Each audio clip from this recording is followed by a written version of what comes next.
todas y a todos.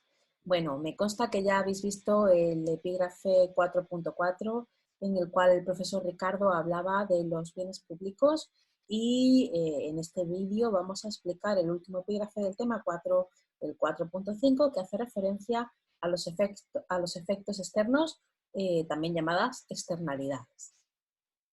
Bueno, pues como pone aquí, vamos a ver el último epígrafe que se llama los efectos externos. Bueno, los efectos externos o las externalidades ya habéis escuchado hablar de ellas muchas veces, ¿verdad? Y más o menos sabemos lo que son, ¿no? Es decir, partimos de la idea de que, como pone aquí en las diapositivas, pues las decisiones de los agentes económicos afectan al bienestar de otros agentes económicos, es decir, mis interacciones en el mercado afectan a las interacciones que realizan el resto de personas. Si yo compro X manzanas, pues esa otra persona no puede ir y comprarlas también porque ya me las he llevado yo y viceversa, ¿no? Todas estas interacciones de los agentes económicos, pues al final, ¿qué es lo que hacen? Que se ponen de manifiesto en la curva de oferta y demanda, ¿verdad? Todas las interacciones de todos los individuos hace que la demanda se desplace, bueno, de una u otra forma, ¿no? En función de si se desea consumir más o menos un bien y obviamente, pues todas las interacciones que se producen por parte de la oferta hace lo mismo, ¿no? Se desplazan las curvas de oferta y demanda y bueno, pues siempre se van alcanzando esos múltiples puntos de equilibrio en cada una de las circunstancias que, pues como pone aquí, son eficientes, ¿no? Las variaciones de precio resultantes, pues se dice que son eficientes porque pues, reflejan adecuadamente estas relaciones marginales tanto de sustitución por la vía del consumo como de transformación por la vía de la oferta, ¿no?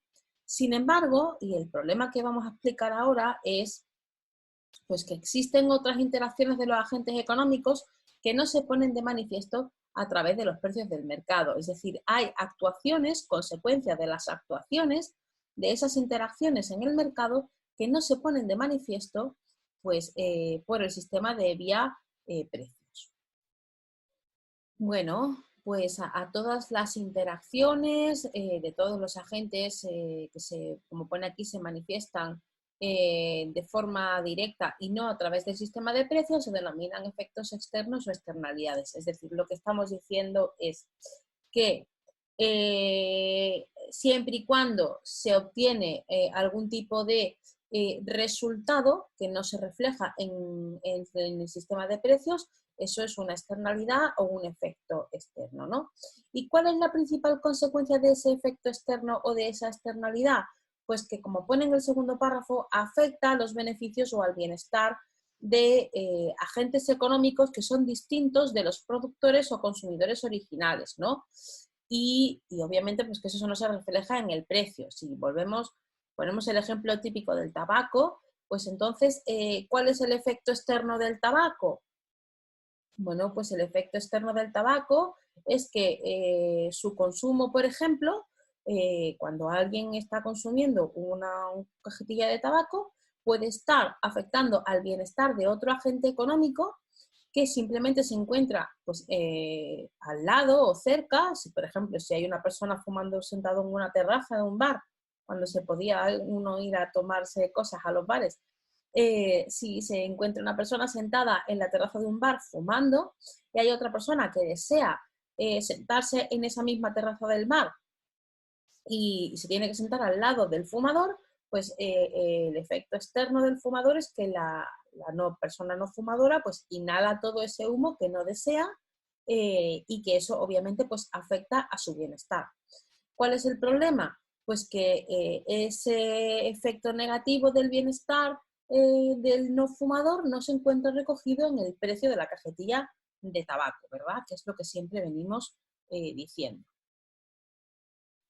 Si tuviéramos que analizar las características de las externalidades desde el punto de vista económico, igual que habéis hecho con los bienes públicos puros en el apartado anterior, pues en el apartado anterior se hablaba de la no rivalidad y de la no exclusión, ¿verdad? Entonces, en ese caso, podríamos afirmar que los efectos externos, las externalidades, cumplen las mismas características que los bienes públicos puros, es decir, que son no rivales y no excluyentes. ¿Por qué? Pues vamos a ver. Son no rivales porque si volvemos a pensar en el ejemplo del tabaco, el hecho de que yo esté como persona no fumadora respirando el humo del tabaco de un fumador en una terraza, no implica, yo respiro ese aire, no implica que todos los demás que estamos sentados en la terraza podamos respirar ese mismo aire, ¿verdad? Somos no rivales en consumo porque el aire tiene esa característica. Y luego, por otra parte, también cumple el principio de no exclusión, porque es no excluyente vía precio, ¿no? Es decir, el hecho de que yo consuma el bien, pues tampoco excluye a nadie de ese consumo, porque no existe un nivel, digamos, de saturación, como se explicaba en el epígrafe anterior, ¿no? Entonces, pues como vemos, las externalidades, tanto las positivas como las negativas, cumplen con el principio de no rivalidad y de no exclusión en consumo, ¿no? Entonces, ¿cuál es la diferencia entre un bien público puro y una externalidad? Pues que la externalidad es una consecuencia, mientras que consecuencia, digamos, no deseada o no planeada originalmente, mientras que en los bienes públicos puros que son provistos por el Estado, los bienes públicos en general que son provistos por el Estado, bueno, pues se cumplen esas características, pero digamos que son provistos desde un punto de vista intencionado, ¿no? De hecho, como ponen las diapositivas, pues formalmente los bienes públicos podrían ser definidos como externalidades, ¿no? Como efectos externos de la actividad del sector público. Como ya sabéis, pues las externalidades pueden ser positivas o negativas, ¿no?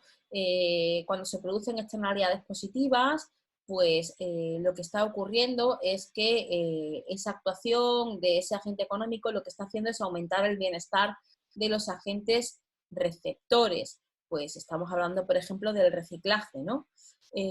O del hecho de que exista una sanidad pública para todo el mundo o una educación pública para todo el mundo. Se producen unos beneficios positivos. En el caso del reciclaje, pues se reduce la contaminación. En el caso de la sanidad pública para todo el mundo, hace que bueno, pues se garantice en cierto modo una salud pública general para la comunidad, lo cual nos previene a todos, ¿no? En el caso de la educación, pues el hecho de que exista una educación primaria básica para todo el mundo o que se garantice la educación superior para todo el mundo, eso hace que las personas tengan más formación y por lo tanto, pues en teoría contribuye a la economía del país y nos beneficia a todos de manera individual, etcétera, ¿no? Bueno, cuando hablamos de externalidades negativas, pues lo que estamos diciendo es que ese comportamiento de ese agente económico lo que hace es que disminuye el bienestar de esos otros agentes que se ven afectados por la externalidad, ¿no? Pues en el caso del humo del tabaco es perjudicial para los no fumadores, o el exceso de ruido es perjudicial también, el exceso de contaminación o cualquier otro efecto externo que se nos pueda, como decimos, pues el principal problema de las externalidades es que sus efectos, tanto positivos como negativos, no están recogidos en el precio del bien o el producto, tanto producido como consumido, ¿no? De esa forma, pues digamos que los individuos que generan las externalidades pues no reciben ninguna penalización en caso de que la externalidad sea negativa y tampoco reciben ninguna compensación en el caso de que la externalidad sea positiva. Es decir, bueno, pues a nadie se le penaliza por estar fumando tabaco en una terraza o haciendo botellón en la calle y a nadie se le da una subvención o una ayuda por ser simplemente una persona que recicla y que cuida el medio ambiente, ¿no? Bueno, esto distorsiona obviamente todo el sistema porque el sistema de precios del mercado siempre funciona como señales de lo que es eficiente, ¿verdad? El precio no es, al fin y al cabo, no es más que una señal, un indicador del punto de eficiencia de las cantidades que se deben producir y consumir, ¿no? Entonces, si en el caso de que estemos hablando de una externalidad negativa, ¿qué es lo que va a pasar? Pensamos en el precio del tabaco y entonces, pues, ese precio del tabaco no lleva incluido el coste de la externalidad que supone restar el bienestar a los demás, ¿no? Es decir, realmente el coste del tabaco debería ser superior para compensar ese efecto negativo.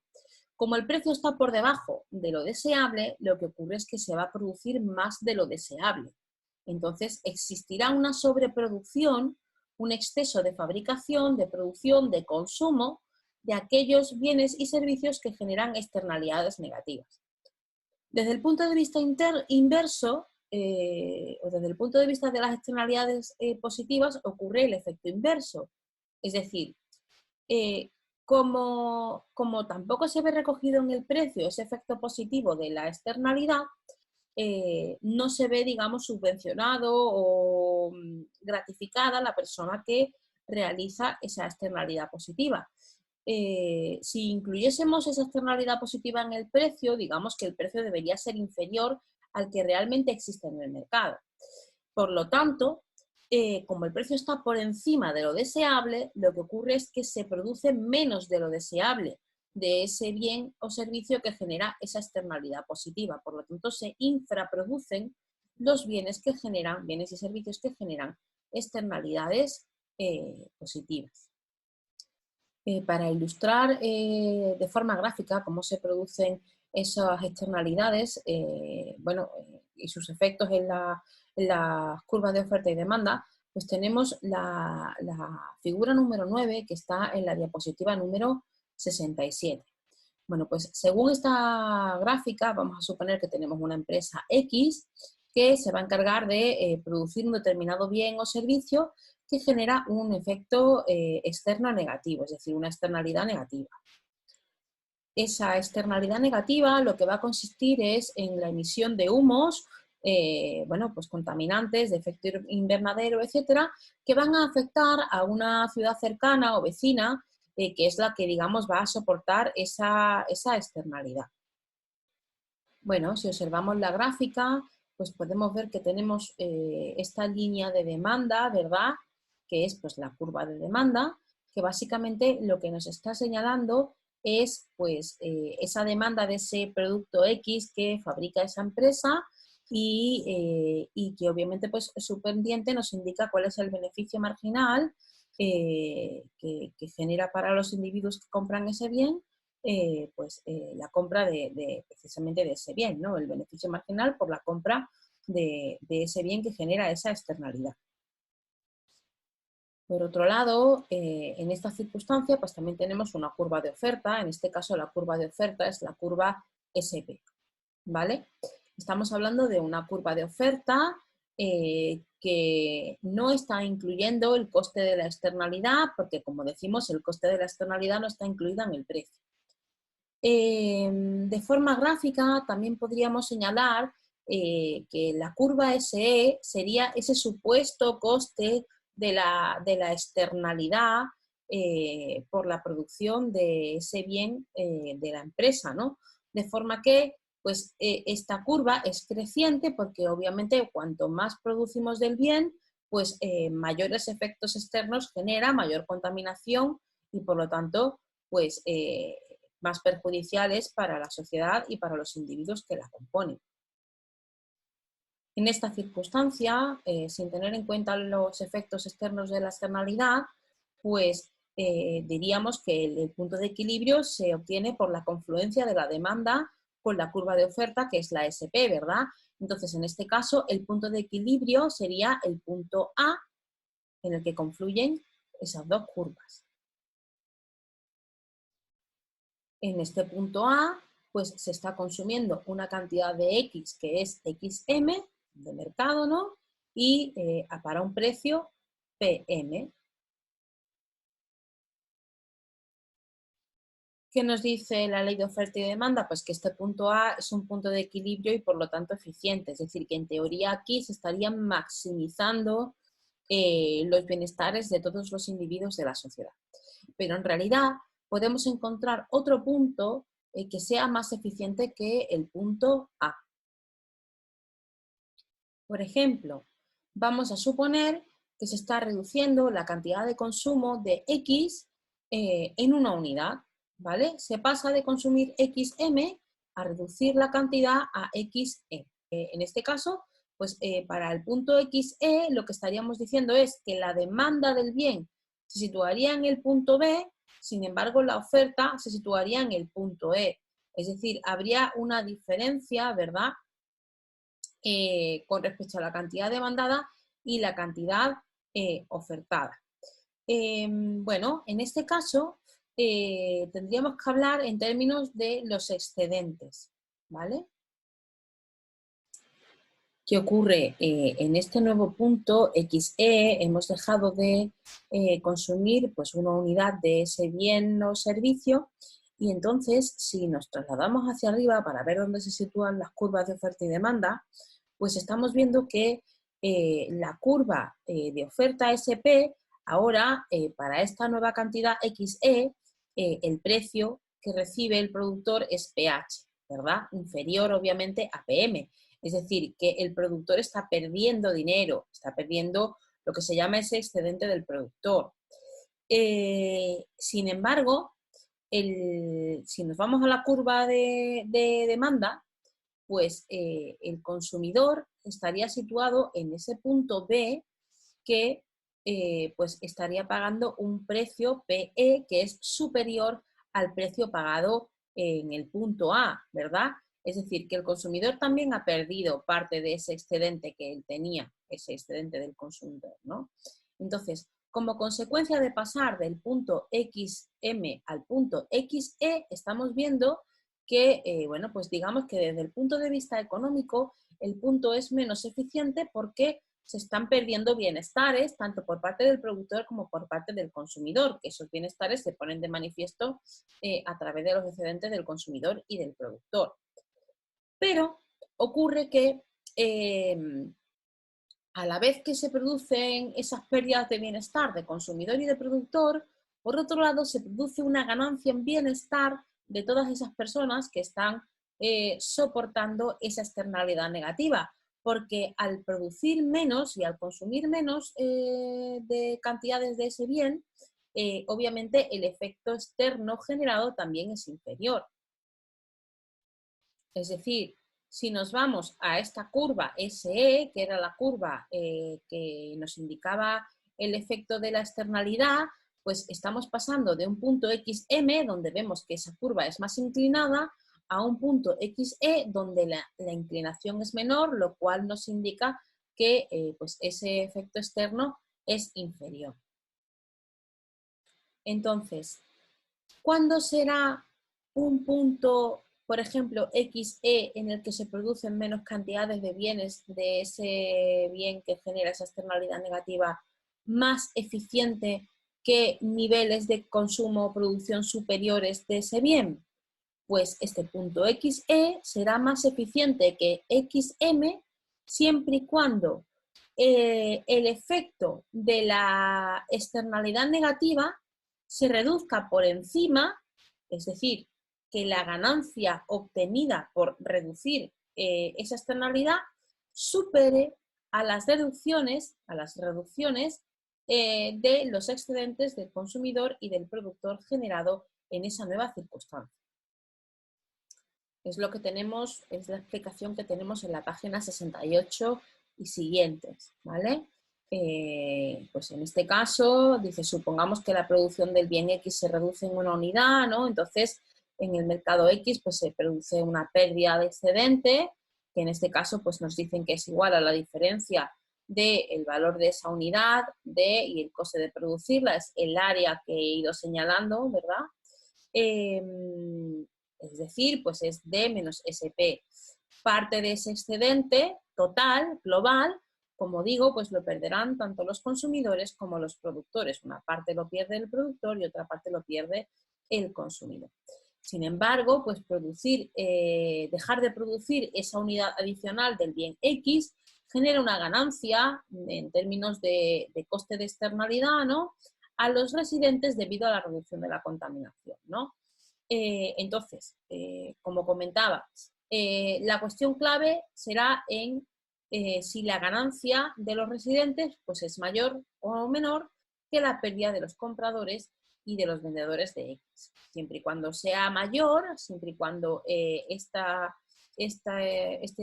ganancia de externalidad, digámoslo así, sea superior a la pérdida de los excedentes del consumidor y del productor, habrá una ganancia neta para la economía, ¿no? Bueno, pues como aquí dice, vamos a llamar coste marginal social, SS, a la suma de la curva de oferta más la curva, digamos, de la externalidad. Es decir, este coste marginal social SS es lo que se dice que es el coste, lo que le supone, ¿no?, a la sociedad producir una unidad adicional de X. Si nos vamos a la gráfica, estaríamos diciendo que esta SS de aquí, ¿verdad?, pues sería la suma hacia arriba en vertical de la SP más la SE, ¿verdad? Por eso la SS pues tiene esta inclinación que es la misma que la de la externalidad, ¿no? Este es el coste social de producir el bien X para esta economía. Si tenemos en cuenta esta nueva curva del coste marginal social, entonces podríamos afirmar que todos los puntos, bueno, obviamente el punto de equilibrio nuevo para esta curva será ese en el que confluyen oferta y demanda, ¿no?, que sería este punto B. Y que, bueno, coincide con este XE que yo he mencionado porque era el que teníamos pintado en la gráfica y lo he tomado como referencia a la hora de ver las reducciones, ¿no? Pero bueno, básicamente lo que estamos diciendo es que realmente el punto de equilibrio no sería el punto A, sino debería ser el punto B, porque este es el que incluye el coste de la externalidad, ¿vale? ¿Qué ocurre? Niveles de provisión del bien por encima de este punto B, que vayan a la derecha, por aquí, pues implicarían costes marginales de la externalidad superiores a lo deseado, porque esta curva SS se encuentra por encima de la demanda. Y por el contrario, niveles de provisión que estén por debajo, pues implicarían una ganancia en términos de la externalidad, pues porque se reducirían obviamente los niveles de externalidad general. Sin embargo, pues desde un punto de vista eficiente de la producción, pues el punto de equilibrio se alcanzará en este punto B, que como digo es en el que confluyen la oferta y la demanda de ese bien, teniendo ya en cuenta cuál es el coste de la externalidad. Bueno, pues en este nuevo punto de equilibrio B, hemos dicho que la cantidad demandada es XE y para esta cantidad el precio de equilibrio es el precio PE, que sería un precio que incluye no solamente, digamos, el coste de producir el bien, sino también el coste de la externalidad. Como vemos, pues realmente lo que se nos dice según esta formulación gráfica es que no es necesario reducir el coste de la externalidad a cero, no es necesario que nos situemos en un punto cero de fabricación del bien, sino que realmente lo eficiente es situarnos en un punto donde se reduzca el coste de la externalidad o la generación de esa externalidad a un nivel eficiente, que en este caso pues sería ese punto B de la gráfica. Esto pues lo pone en la página 70 de la diapositiva, ¿no? Pues estamos diciendo que el precio eficiente del bien será PE, que será igual a la suma del coste marginal privado, es decir, el precio privado, el precio que teníamos antes de la oferta, más la valoración del daño que sufren los perjudicados por la contaminación, es decir, más el coste marginal de la externalidad, y ambos pues, evaluados, ¿no?, en términos de costes marginales en el nivel de producción X. Bueno, pues ya hemos dicho que en general un nivel eficiente de producción de X es un nivel positivo, no hay que reducirlo a cero, sino que pues, el criterio de eficiencia pues nos dice que se pueden producir cantidades positivas de X siempre controlando, llegando a un punto de eficiencia con respecto a los niveles de generación de ese coste de externalidad. Entonces, la cuestión está en cómo vamos a conseguir alcanzar esos puntos de equilibrios B que incluyan el coste de la externalidad en el precio del bien o del producto, ¿no? Entonces, tendremos que ver que existen, vamos a ver que existen diferentes soluciones para lo que se llama, que es internalizar la externalidad en el precio o el coste del producto. Bueno, pues para solucionar esta internalización de la externalidad, en el tema se proponen 4 posibilidades. La primera sería establecer una legislación básica. En segundo lugar, hablar en términos de regulación. En tercer lugar, hablar en términos de financiación. Y en cuarto y último lugar, pues hablamos de otras posibles soluciones al problema. Bueno, pues la primera solución consiste en establecer una legislación básica. Básicamente es un poco lo que decía el Doctor Strange en su película cuando intentaba ir a hablar con el malo, ¿no? Siempre intentaba llegar a un acuerdo. Pues ese es el objetivo de la legislación básica, ¿no? Es decir, en presencia de efectos externos, sabemos que por un lado tenemos a una parte que le interesa producir, que sería pues la empresa, y obviamente a una parte que le interesa consumir, que son pues esos consumidores de ese bien. Podríamos pasar en términos del tabaco. Pues a los fabricantes del tabaco le interesa producir el tabaco porque ganan dinero y a los fumadores pues le interesa consumir tabaco pues porque son adictos, ¿no? Esa es la parte que le interesa al consumo, pero luego está la parte de los no fumadores que son a los que no les interesa. Bueno, pues, oye, ¿por qué no negocian los afectados para generar una ganancia neta y que se reparta de alguna forma? Es decir, ¿por qué no fumadores y fabricantes de tabaco llegan a un acuerdo con los no fumadores para alcanzar a una situación que beneficie a todo el mundo, ¿no? Entonces, en ese sentido, y como aquí se expone, pues el primer paso sería delimitar cuáles son los derechos de propiedad, bueno, pues de esas externalidades, ¿no? Y claro, como bien pone aquí, pues el principal problema a todas estas externalidades es que no existe una atribución de los derechos de propiedad, ¿no?, que puedan hacerse efectivos sin grandes costes. Es decir, ¿cómo vamos a establecer derechos de propiedad con respecto a respirar aire puro o a aire contaminado, ¿no?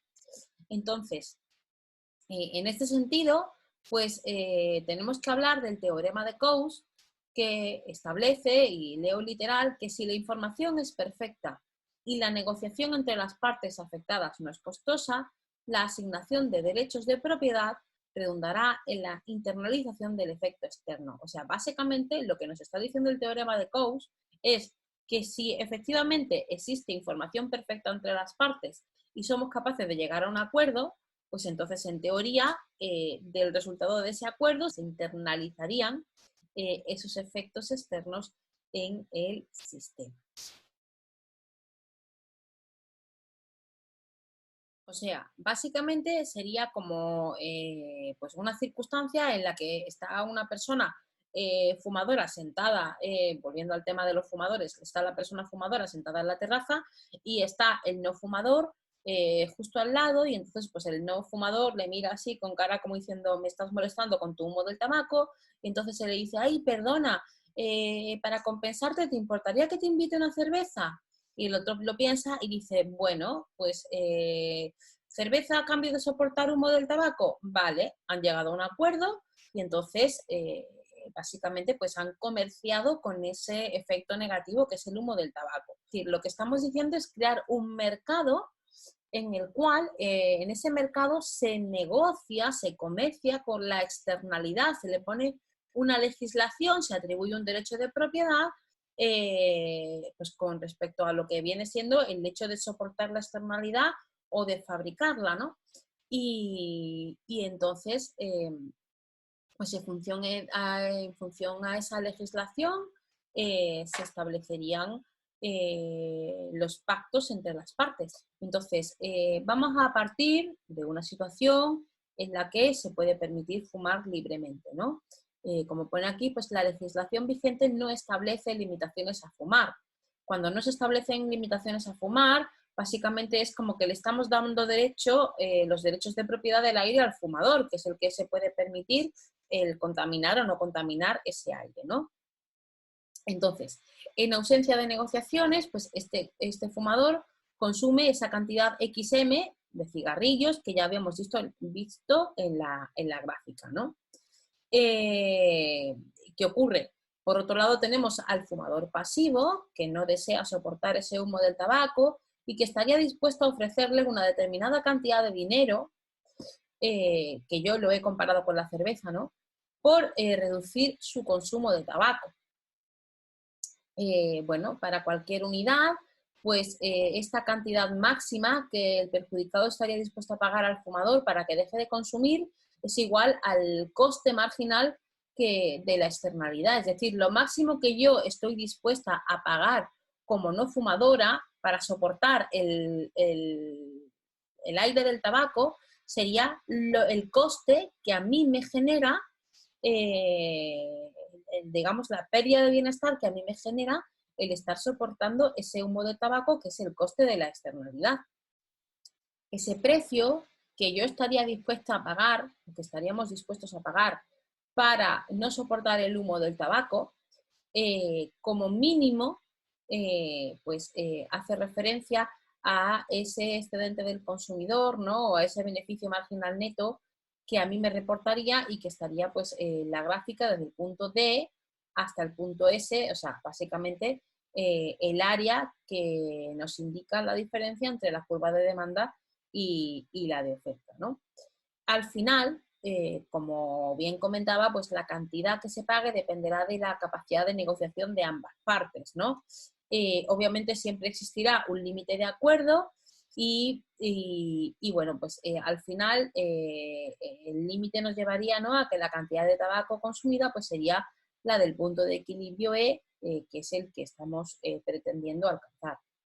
Es decir, básicamente estamos explicando el mismo proceso que ya he hecho antes, ¿no?, para explicar cómo se pasaba del punto A al punto B, solo que en este caso pues lo estamos haciendo utilizando como técnica para pasar de un punto a otro la técnica de la legislación. Entonces, si os acordáis, pues lo que habíamos dicho era que por debajo de los niveles de producción de B, es decir, por debajo de este punto B, en esta línea, pues no produciríamos no aceptaríamos el acuerdo. A ver, ¿por qué? Pues porque la cantidad de dinero que nosotros le vamos a ofrecer está por debajo de su preferencia de consumir tabaco. ¿Qué ocurre? Por debajo de este punto XE no se alcanzaría ningún acuerdo en ninguno de estos puntos. ¿Por qué? Pues porque las cantidades que el no fumador está dispuesto a pagar para que el fumador deje de fumar estarían por debajo de lo que el fumador está dispuesto a aceptar por dejar de fumar. Es decir, el precio, digamos, que pone el fumador por dejar de fumar está por encima del precio que el no fumador pone para que el otro deje de fumar. Entonces, por esta línea nunca se llegaría a ningún acuerdo entre ambas partes. Pues como pone aquí, a partir del punto XE ya no podría llegarse a ningún acuerdo sobre reducciones adicionales en el consumo de cigarrillo, ¿no?, ya que la cantidad máxima que estaría dispuesto a pagar el perjudicado es inferior a la compensación mínima que estaría dispuesto a aceptar el fumador. Bueno, podríamos establecerlo al revés también, ¿eh? Es decir, ¿qué ocurriría si se le asignase al no fumador el derecho a respirar el aire limpio? En lugar de no legislar para que el fumador pueda fumar, al contrario, ¿no? Que el no fumador tenga derecho a respirar el aire limpio. Bueno, pues en este caso sería a la inversa, es decir, el razonamiento sería equivalente, pero en este caso lo que estaríamos diciendo es que sería el fumador el que estaría dispuesto a pagar para que el no fumador le dejase fumar. En ese caso, pues siempre y cuando el beneficio neto que obtuviese el fumador por consumir unidades adicionales de tabaco sean superiores a ese coste de la externalidad, que es el perjuicio que se le genera al no fumador, entonces siempre habría un margen para el acuerdo, porque claro, el fumador siempre estaría dispuesto a pagar porque su ganancia es superior a la pérdida de bienestar que se le genera al no fumador, ¿no? Como decimos, pues en última instancia el proceso de negociación conduciría al fumador a pagar al no fumador una determinada cantidad por dejarle fumar y en este caso pues se alcanzaría otra vez ese punto B, que es la cantidad socialmente eficiente. Entonces, lo que señala el teorema de Coase es que básicamente en este ámbito la intervención del sector público debe limitarse únicamente a establecer quién es el que tiene el derecho de propiedad, en este caso del aire.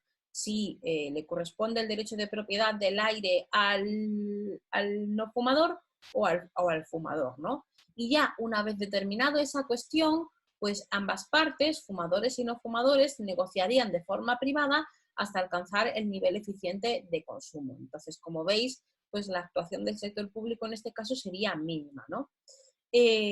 Bueno, pues obviamente este teorema de Coase en una versión estricta como la que estamos explicando, pues realmente tiene una aplicación muy limitada, pues al basarse en criterios de costes de negociación y de información que tienen ambas partes. Estamos suponiendo siempre pues, que estamos en situación de pues, información perfecta, simétrica, etcétera, ¿no? En la práctica, pues salvo que sean pocos los agentes afectados, como pone aquí, pues básicamente las soluciones privadas a los efectos externos pues son difícilmente aplicables. Alternativa a establecer simplemente una legislación sobre los derechos de propiedad, pues establecer una regulación de verdad sobre el sistema de funcionamiento del mercado, ¿no? Entonces, este sistema de regulación, pues básicamente lo que implica es que el sector público conoce ese nivel eficiente B, ¿no? De producción del efecto externo y entonces puede recurrir a una regulación para intentar internalizando, fijando pues niveles de producción o de consumo de ese bien. Es decir, estamos diciendo que el sector público se encarga básicamente de regular cantidades máximas o mínimas que se deben producir en función de si la externalidad es negativa o positiva, ¿no? Bueno, pues este sistema de regulación de cantidades plantea tres problemas que son los que tenemos aquí en las diapositivas. El primer problema pues está relacionado con la determinación del nivel de contaminación óptimo. ¿Qué ocurre? Para conocer este nivel de contaminación óptimo necesitamos conocer esa curva SE, ¿verdad? Que es la curva del coste de la externalidad.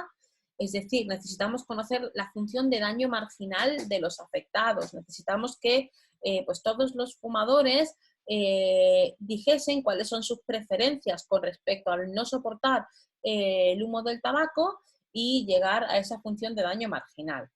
Y ocurre lo mismo que ocurría con los bienes públicos, es decir, yo no tengo incentivos para decir la verdad. Yo, como no quiero soportar el efecto del tabaco, pues voy, en este caso, a exagerar mi daño marginal, no voy a querer soportar absolutamente nada el humo del tabaco, ¿no? Pues voy a intentar reducir al máximo mi perjuicio. Entonces, como pone aquí, pues los afectados tenderán a exagerar sus daños marginales, ¿no? Pues el coste para reducir el daño para ellos es nulo, es decir, para mí mi coste de reducir el humo del tabaco a mí no me supone nada, al contrario, me beneficia. Bueno, pues el segundo problema estaría relacionado con la parte de la oferta, ¿no? Que es que no existe una única empresa contaminante, sino que existen muchas empresas contaminantes, ¿no? Entonces, en este caso, el sector público, además de establecer un nivel global de contaminación aceptable u óptimo, tendría que determinar las cuotas que les corresponde a cada empresa, ¿no? En este caso, pues hablando de contaminación, ¿no? Esos cupos de contaminación que le corresponde a cada empresa, ¿no? Claro, esos cupos de contaminación no serían iguales para todo el mundo, sino que dependería, pues, del daño que causen a los perjudicados, factores como la ubicación, pues el tamaño, la proximidad a la ciudad, etcétera. Es decir, son únicos e individuales, ¿no? Entonces, claro, si el sector público conociera todas estas variables, entonces podría establecer esos estándares individuales de contaminación, pero en la práctica eso es imposible. Entonces, al final se aplican unos criterios administrativos, estándares, ¿no? Como pone aquí, uniformes de contaminación para todas las empresas, con lo cual, pues tampoco es la solución más óptima. Y por último y en tercer lugar, la tercera cuestión a tener en cuenta es que la regulación, pues como pone aquí, es una solución coactiva, obligatoria, de difícil aplicación, pues en las externalidades positivas, por todo lo que hemos comentado anteriormente, ¿no? Bueno, pues en tercer lugar, la tercera opción para corregir las externalidades está la financiación. Es decir, que el sector público puede lograr internalizar externalidades mediante bien el pago de impuestos corrigiendo la externalidad negativa o dando subsidios, ayudas para fomentar las externalidades positivas. Bueno, pues empezamos hablando de la vía de los impuestos para corregir las externalidades negativas, ¿no? A estos impuestos que tratan de corregir externalidades negativas se le denominan impuestos correctivos o impuestos piguvianos, ¿no? Y bueno, pues en el lado inverso, obviamente, pues cuando la externalidad genera el efecto positivo, la actividad debe subvencionarse en lugar de someterse a impuestos, ¿no? Tendríamos que irnos a la gráfica y como pone aquí, pues vamos a suponer que se va a establecer un impuesto de T euros por unidad producida, ¿no? Que lo que va a hacer es que va a desplazar pues, la función del coste marginal privado, que ahora, pues en lugar de ser SP, va a ser SP más T, donde T pues, es igual a B más E. Es decir, nos vamos a la gráfica. Lo que estamos diciendo es que, bueno, pues originalmente tendríamos esta curva de oferta y esta curva de demanda, ¿verdad? Y ahora introducimos un impuesto T, este de aquí, por unidad de producción, de forma que ahora la nueva curva de oferta ya no es esta SP, sino es esta SP paralela a la otra que incluye un impuesto piguviano pues llamado T. Cuando estamos diciendo que T es igual a BE, lo que estamos diciendo es que lo que recauda el impuesto en forma de T, pues sería el área que incluye pues este tramo, ¿no? Desde B a E en la curva de oferta, ¿no? Este triangulito. Bueno, pues por concluir un poco esta parte de la financiación, podríamos decir que, como pone aquí, en un contexto de información perfecta, pues tanto la vía de la financiación, es decir, de la imposición, tanto la vía de la regulación, que era la segunda que habíamos visto, ambas vías conducirían al mismo nivel de producción de equilibrio, que sería ese punto famoso B que tenemos en la gráfica.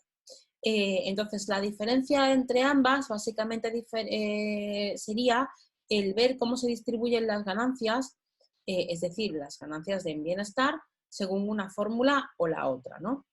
¿Qué va a pasar? Pues que si combinamos, por un lado, el principio de quien contamina paga, ¿no?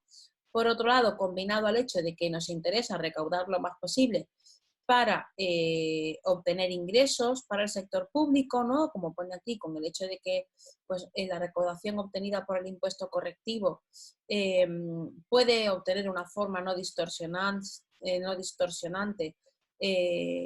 de ingresos para financiar el gasto público, pues eso ha llevado pues a los economistas a considerar que establecer estos impuestos piguvianos o utilizar la fiscalidad como medida correctora de las externalidades negativas es preferible a establecer un sistema de regulación, ¿no? ¿Qué ocurre? Pues que en la práctica esta imposición correctiva, es decir, estos impuestos piguvianos tienen pues, básicamente los mismos problemas de información que nos podemos encontrar con el sistema de regulación.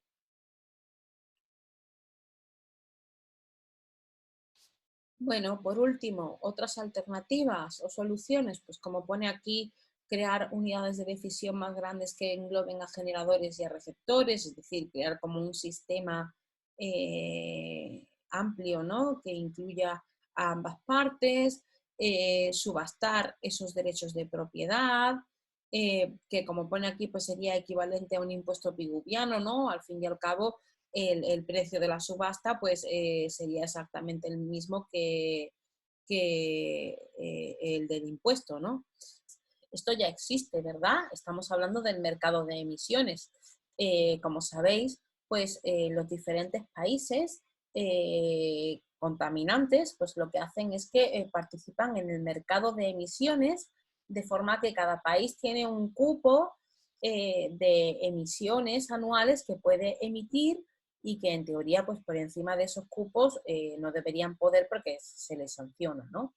Y bueno, como el que hace la ley hace la trampa, pues ya sabéis que una de las cuestiones que mucho se critica es que pues, los países más contaminantes se dedican a comprar los cupos de los países menos contaminantes que pues, por su propia economía, sistema, etcétera, nunca llegan al tope del cupo que pueden llegar a alcanzar. Y bueno, en cualquier caso, pues es difícil que conozcamos, como pone aquí, a un coste razonable cuál es el nivel eficiente de los efectos externos y por tanto del impuesto correctivo a ello, ¿no? Por ello, pues es posible que una intervención pública pues no se derive, como pone aquí, del análisis económico cuidadoso y que conduzca a situaciones ineficientes, peores incluso que el equilibrio competitivo inicial. Es decir, que al final pues actuamos siempre sobre la base de ciertos indicadores que no son indicadores que son reales, no nos miden ese verdadero efecto de las externalidades y de los impuestos y que, por tanto, pues no se alcanza la eficiencia tampoco con esas medidas correctivas porque están basadas sobre criterios que no son reales. Básicamente esa es un poquito la conclusión, ¿no? Y con esto pues terminaríamos por fin el tema 4, pues relativo a la intervención pública, ¿no? Los bienes públicos y los efectos externos. Y hasta aquí el contenido de la videoclase de hoy en Nuria Benítez presenta Diversión con Impuestos.